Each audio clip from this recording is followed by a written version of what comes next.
énormément d'émissions de télé-réalité. Base, genre c'est une expérience sociale et après ça c'est scénarisé. Pour moi, un réseau social, c'est bien quand tu sais t'en servir et que tu sais ce qu'il peut y avoir derrière. C'est pas contrôlé du tout en fait.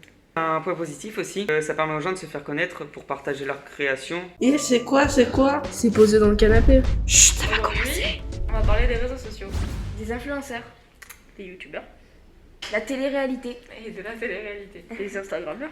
Oui, C'est la même et tout ça.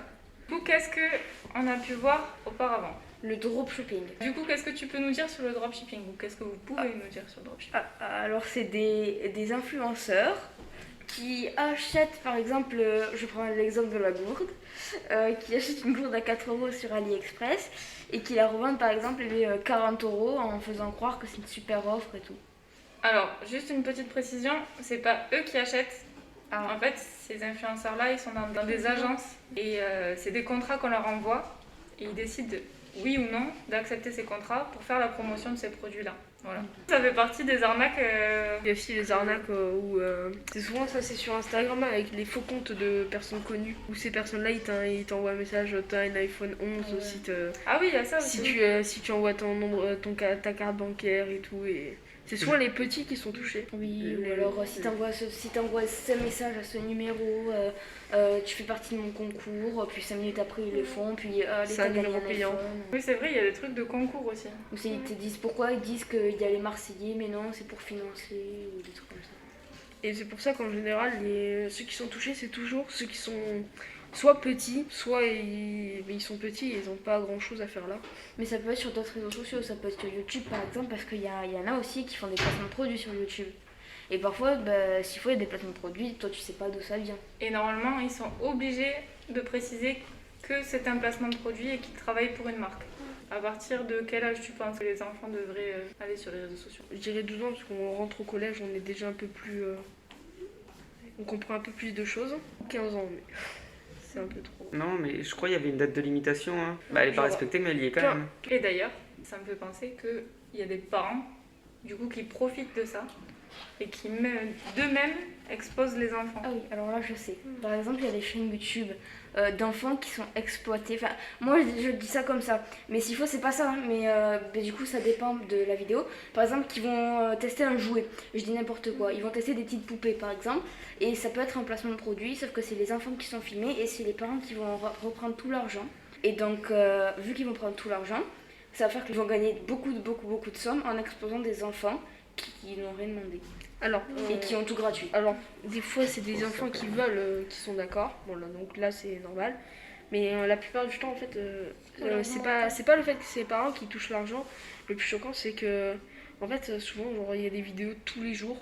Donc, c'est-à-dire, les enfants, ils vont à l'école, ils rentrent, ils ont même pas un temps de repos ou quelque chose d'un enfant normal qui va jouer ou qui va regarder la télé. Non, ils arrivent, ils font une vidéo. Oui, mais il faut rappeler que déjà, c'est un métier être influenceur. Donc un enfant, ça veut dire que l'enfant travaille. Quand il fait ces vidéos-là, ça veut dire qu'il il travaille, il a un contrat en fait avec des publicitaires. Donc déjà, est-ce que c'est normal de faire travailler son enfant et au final toucher les gains? Et en plus, on leur donne pas forcément leur avis. Et puis même si on leur demande leur avis, enfin, selon vous, est-ce qu'un enfant, Il est pas. il est apte à comprendre? Non. Oui, il est Parce pas. que si on lui dit tu vas avoir plein de jouets gratuits Ouais, voilà. et tu vas t'éclater, t'as Voilà. juste à dire que ce jouet il est génial. L'enfant, il connaît pas forcément, donc il peut pas forcément savoir s'il gagne de l'argent ou pas. Lui, on lui dit, on fait juste des vidéos, donc il fait la vidéo et après, lui, c'est tout. Mais lui il s'éclate. Enfin, Ouais. il s'éclate. Ça se trouve, il y en a qui s'éclatent pas forcément non plus. Mais... Après, ça dépend de l'éducation. Parce que après, s'il faut savoir voir Conséquence? des conséquences sur l'éducation. Parce que l'enfant, tu lui as toujours appris à tous les jours, il a tout ce qu'il veut, il peut tester tout ce qu'il veut. Il a envie d'aller là, il y va, il veut ça, il l'a. S'il faut, quand il va grandir, imaginons YouTube s'arrête, les réseaux sociaux, tout s'arrête. Donc il peut plus être influenceur. Et là, il arrive dans la vie où c'est que t'as pas tout ce que tu veux tous les jours. Tout n'est pas facile non plus. Là, ça peut être compliqué aussi. Le pire, c'est qu'on voit qu'il y a plein de gens de télé-réalité, il y a des influenceurs, plein de gens connus qui n'ont plus de notoriété du jour au lendemain. Donc ils sont plus connus du jour au lendemain et qui font des dépressions, qui partent en live, qui commencent à se droguer et tout parce qu'ils étaient connus, ils étaient adulés par tout le monde et d'un coup, ils n'ont plus rien. Ça a énormément de mauvais côtés.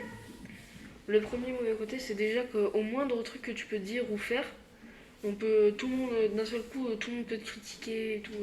C'est la médiatisation Voilà. en général, je pense. Parce que Et il y a aussi tout le le monde. fait que tu dois, par exemple, si t'es vraiment connu, tu dois cacher l'endroit où tu vis. Il y a toujours des gens qui peuvent venir alors que À votre avis, l'influence que ça a sur les jeunes, c'est pas quoi bien. C'est pas bien parce que souvent ils prennent des gens un peu, je vais dire clichés entre parenthèses, des gens qui pour eux sont beaux, ils sont tous minces, ils sont tous bombés d'abdos, Chirurgie.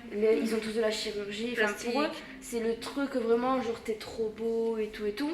Et donc ça peut créer des complexes encore plus chez les autres qui veulent devenir comme eux. Alors que quand tu te prends du recul, t'as pas envie de devenir comme eux quand tu vois ce qu'ils font, quoi. Et en plus, d'habitude, la télé-réalité, le base, une expérience sociale. Et après, ça c'est scénarisé. Et, genre, toi, tu dois faire ça, l'autre, il doit faire ça. Après, il y a des influenceurs qui montrent un peu l'exemple, notamment des youtubeurs, où même s'ils sont youtubeurs très connus, ils ont été très connus, ils sont quand même, ils ont quand même fait le bac. Ils sont quand même restés jusqu'au bac pour être sûr d'avoir le bac, pour être sûr que quand ils arrêtent, si YouTube s'arrête, ils ont quelque chose. Oui, il faut préciser qu'il y a quand même des personnes de télé-réalité et des influenceurs. C'est pas forcément des gens qui n'ont pas fait d'études. Et il y en a qui montrent aussi, genre, le métier de youtubeur, c'est pas forcément facile, vu qu'il faut prendre du temps pour le montage et tout. Parce que souvent les gens qui font ça, s'il faut, ils jouent un personnage et ça personnalisé. Moi, pour moi, toutes ces émissions-là, déjà, ils devraient passer beaucoup plus tard, à un moment où les enfants sont pas censés être réveillés. Mais là, le public, c'est le public jeune. De toute façon, là, Ouais, mais le c'est ça. public visé, c'est les jeunes. C'est ça le problème, c'est que vu que c'est les jeunes qui sont touchés, ils prennent ça comme exemple et il faut pas prendre ça comme exemple. Pour moi, il y a un peu des catégories de types de télé-réalité parce que tu peux passer de, par exemple, des Marseillais, les anges de la télévision, des trucs comme ça, à Top Chef par exemple. Il y en a, ils savent même pas que Top Chef c'est une télé-réalité parce que pour eux, quand tu dis télé-réalité, c'est les gens ils sont tous beaux là-bas, les trucs c'est des gens qui se mettent en couple, il y a toujours des disputes, pour eux c'est ça. Alors que techniquement, c'est pas ça la télé-réalité. Du moment où tu filmes les gens quotidiennement, ou qu'il y a même un concours ou quoi que ce soit, c'est une télé-réalité. Donc il y a énormément d'émissions de télé-réalité de partout en fait. Même sur la sexualité, je sais pas si vous regardez des télé-réalités, mais à part des gens hétéros, il n'y a pas forcément d'homosexuels. Même dans Les Princes où ils cherchent l'amour, il n'y a pas forcément non plus de couple homosexuel ou quoi que ce soit. Hein. Donc ça montre pas aux jeunes qu'il y a possibilité d'être différent de ce type de personnes, quoi. Parce qu'ils se ressemblent tous. Déjà, maintenant qu'ils sont tous chirurgiens, ils commencent à vraiment tous se ressembler physiquement. Donc, ils ont tous un petit peu la même vie, ils font les mêmes placements de produits. Au bout d'un moment, c'est un peu... Pour parler des réseaux sociaux, à votre avis, est-ce qu'il y a des côtés... Enfin, quels sont les côtés positifs et quels sont les côtés négatifs des réseaux sociaux ? Tu peux parler avec tes amis et tout, c'est positif ça. Genre pouvoir faire des soirées à la place d'envoyer à chaque personne un message à chaque fois, tu peux faire un groupe ou des trucs comme ça. Ça c'est bien, mais genre du coup maintenant il y a 36 000 réseaux sociaux et à chaque fois on te dit que c'est des réseaux sociaux bien parce qu'on peut faire des groupes alors que s'il y en a juste un ou deux, ça suffit largement. Surtout qu'à la Mais du fin, coup, c'est quand même un point positif Bah oui, des c'est un réseaux peu sociaux. positif. Pour moi, De communiquer, c'est la base au départ, c'est ça. Hein. Pour moi, un réseau social, c'est bien quand tu sais t'en servir et que tu sais ce qu'il peut y avoir derrière. Mais si on sait bien s'en servir... À ton avis, pourquoi la critique les gens ils sont jaloux et que les gens ils disent cette personne elle est pas comme dans un autre site ou comme une autre personne, du coup elle est pas pareille, du coup on va la critiquer. Ou on va le critiquer. Moi, je pense que du coup, Internet, ça désinhibe. Ça veut dire les gens sont plus... C'est plus facile de critiquer quand tu es derrière ton ordinateur que si tu es en face d'une personne. Tu dirais pas les mêmes choses. Et c'est pour ça que des fois, il y a des commentaires haineux, des fois, il y a du harcèlement. Et c'est Il y a pour ça beaucoup de harcèlement c'est à cause d'Internet.